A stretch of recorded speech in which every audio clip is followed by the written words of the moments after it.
नमस्कार, मैं हूं अखिलेश पांडे और आप देख रहे हैं सी न्यूज भारत। वक्त हो चुका है न्यूज आर का।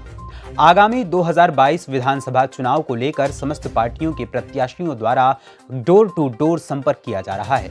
उसी में 225 गरौठा विधानसभा से कांग्रेस पार्टी के संभावित प्रत्याशी प्रिंस कटियार ने विधानसभा चुनाव से संबंधित बात करने पर देखिए क्या कहा। तो जैसा कि आपको पता है 2022 आगामी विधानसभा चुनाव को लेकर बिगुल पड़ चुका है।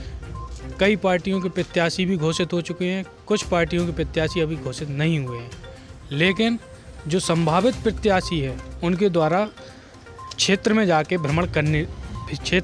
भ्रमण करने लगे हैं। इसी सिलसिले में आज हमारे साथ कांग्रेस पार्टी के संभावित प्रत्याशी प्रिंस कटियार जी हैं। आइए उनसे जानते हैं वो किन किन मुद्दों को लेकर क्षेत्र में जा रहे हैं और क्षेत्र से उन्हें क्या रुझान मिल रहा है। सर्वप्रथम सर, आपका स्वागत है सी न्यूज़ भारत में। धन्यवाद भाई। सर, आपके क्या क्या मुद्दे हैं और क्षेत्र में जब आप जा रहे हैं तो आपको किस प्रकार का रुझान मिल रहा है जनता से? जी देखिए, मुद्दे कई सारे हैं, लेकिन सर्वप्रथम जो मुद्दे हमारे चल रहे हैं वो हमारी जो बहन प्रियंका जी ने उठाए हैं, ख़ास तौर पर लड़कियों और महिलाओं को लेके 40% आरक्षण की बात हो, फ्री गैस सिलेंडर की बात हो, फ्री यात्रा की बात हो, लड़कियों को स्कूटी और मोबाइल फ़ोन की बात हो, और इसके अलावा कई अन्य जो मुद्दे हैं, जो कर्ज माफ़ी, बिजली बिल आधा, और जो कोरोना का बकाया था लोगों का वो साफ़ करने का वादा, और 20 लाख रोज़गार। तो आप ये समझें कि हम लोग जो तैयारी कर रहे हैं इस बार बहुत अच्छा एक प्रभाव जो है कांग्रेस पार्टी का है क्षेत्र में। सबसे बड़ी चीज़ ये है कि इस बार की लड़ाई वो महिला लड़ रही है जो सिलेंडर के नाम पे ठगी थी। 350 का सिलेंडर जिसको 1000 का करके दिया गया,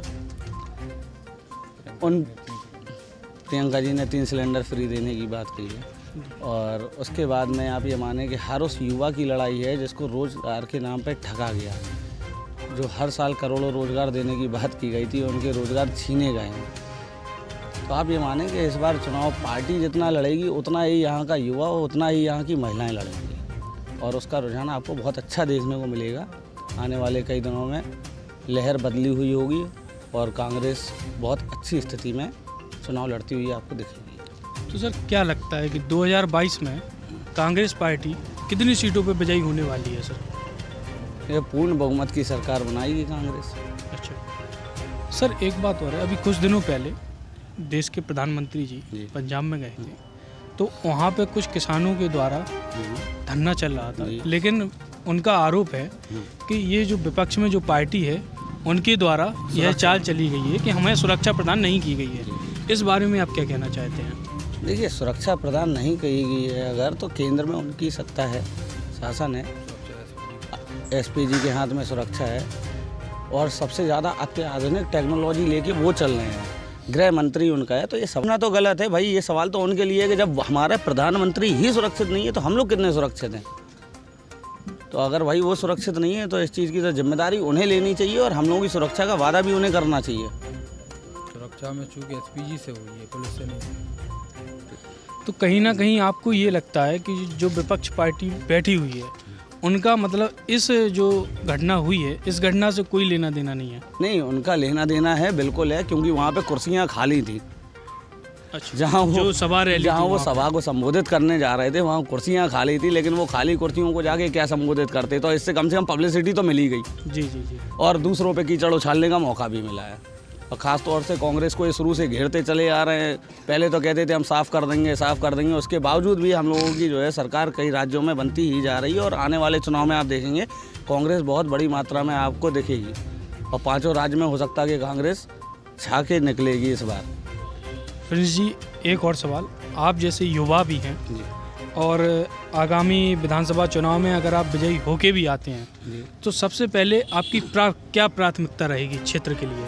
देखिए, प्राथमिकता हर जगह की अलग अलग है। जैसे मैं जहाँ जा रहा हूँ कहीं सड़कें नहीं हैं, कहीं लाइट की व्यवस्था नहीं है, कहीं पानी की व्यवस्था नहीं है। तो आप ये समझिए कि एक चीज़ को प्राथमिकता देना तो सही नहीं रहेगा, क्योंकि हर जगह की समस्याएं अलग हैं। उसी हिसाब से काम किए जाएंगे। भाई, रोज़गार पे भी काम किया जाएगा, शिक्षा पे भी काम किया जाएगा, स्वास्थ्य पे भी काम किया जाएगा। एक सवाल और है, 25 तारीख से प्रिंस जी नामांकन होना जारी है विधानसभा चुनाव। अभी तक कांग्रेस पार्टी द्वारा टिकट फाइनल नहीं हुआ है। कहीं ना कहीं आपको ये नहीं लगता कि पार्टी द्वारा अगर कुछ दिनों बाद टिकट फाइनल होता है तो आदर्श आचार संहिता लग चुकी है, तो प्रत्याशी को कहीं ना कहीं इसमें समस्या नहीं आएगी प्रचार करने में? देखिए, ये तो प्रत्याशी के ऊपर डिपेंड करता है, उसे समस्या आ रही या नहीं आ रही। मुझे तो कहीं कोई समस्या नहीं है। मैं पूरे दमखम से अपना प्रचार कर रहा हूँ, आज से नहीं पिछले 2 साल से निरंतर कर रहा हूँ। और आने वाले उस समय तक, जब तक टिकट डिक्लेयर नहीं हो जाता है, मेरा होता है तो, नहीं होता है तो, जब इतना प्रचार किया है तो पूरा अंत तक प्रचार करूँगा। आपने देखा हमारे साथ जो कांग्रेस पार्टी के संभावित प्रत्याशी थे प्रिंस कटियार जी, उनका कहना है सबसे पहले हमारा मुद्दा रहेगा कि उस क्षेत्र में क्या कमी है और हमें कैसे उपलब्ध कराना है। आप देख रहे थे सी न्यूज़ भारत, शुभम त्रिपाठी के साथ। फिलहाल के लिए इस न्यूज़ आवर में इतना ही। देश दुनिया की तमाम खबरों के लिए देखते रहें सी न्यूज़ भारत। हर खबर आपके साथ, आपके हाथ।